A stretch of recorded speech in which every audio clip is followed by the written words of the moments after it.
உலகின் ஓசை கேட்க உயிரின் தொடக்கம் பிறப்பு. அந்த பிறப்புக்கு அர்த்தமானவராக இருந்த நா. முத்துக்குமார் என்ற மகத்தான கவிஞனை மரணம் தழுவி கொண்டது. இறந்தவர்களை விட அந்த இறப்பினை காண்பவர்களுக்கே வலியும் வேதனையும் மிஞ்சும் என்பதை உண்மையாக்கி சுற்றியிருப்பவர்களை கண்ணீரில் ஆழ்த்திவிட்டு சென்று விட்டார் கவிஞர் நா. முத்துக்குமார். ஆனந்த யாழை மீட்டுகிறார் என்ற மகளை கொண்டாடியவர் கவிதைகளுக்கும் வார்த்தைகளுக்கும் மதிப்பு கொடுத்த அளவிற்கு உடல் நிலைக்கு முக்கியத்துவம் கொடுக்கவில்லை என்பதுதான். கேட்ட நொடியில் உடனடியாக ஒரு பாடலை கவிதை வரிகளுக்குள் அடக்கி எழுதி கொடுத்து விடுவார் முத்துக்குமார் என்ற திரை உலகினரால் கொண்டாடப்படுபவர். 2 முறை தேசிய விருது பெற்ற கலைஞர். ஆனால் 41 வயதில் மரணம் என்பது நினைத்து கூட பார்க்க முடியாத ஒன்று. 4 வயதிலிருந்து தந்தையால் வளர்க்கப்பட்டதாலோ என்னவோ குழந்தைகள் மீதான பாசம் அதிகம் அவருக்கு. அவருடைய பாடல்களிலும் சரி, கவிதை புத்தகங்களிலும் சரி, தந்தைக்கும் மகன் மகளுக்குமான இடம் அதிகமாக ஆக்கிரமிக்கப்பட்டிருக்கும். தங்கமீன்கள் படத்தில் ஆனந்த யாழை மீட்டுகிறாய் என்று பெண் குழந்தையின் அருகாமையும்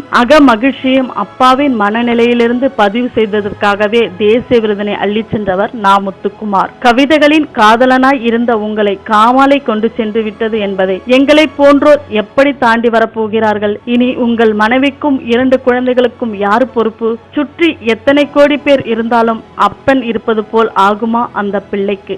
எதனால் உடல்மேல் இந்த பாராமுகம்? நாளை உங்கள் மகள் அப்பாவின் முத்தம் வேண்டும் என்று கேட்டால் நாங்கள் என்ன பதில் சொல்வோம்? உங்கள் உடல்நிலையிலும் கவனம் வையுங்கள். கவிதையாளர்களே, அப்பாக்களே, சினிமாக்காரர்களே, உழைப்பாளர்களே, உங்களுடைய உலகில் வேலை முக்கியமாய் இருக்கலாம். ஆனால் யாரோ ஒருவருக்கு உலகமே நீங்கள்தான். அவர்களை உங்கள் உயிராய் நினைத்தால் உங்கள் உடலையும் உயிரையும் நோய்க்கு இழக்க விடலாமா? சற்று சிந்தியுங்கள்.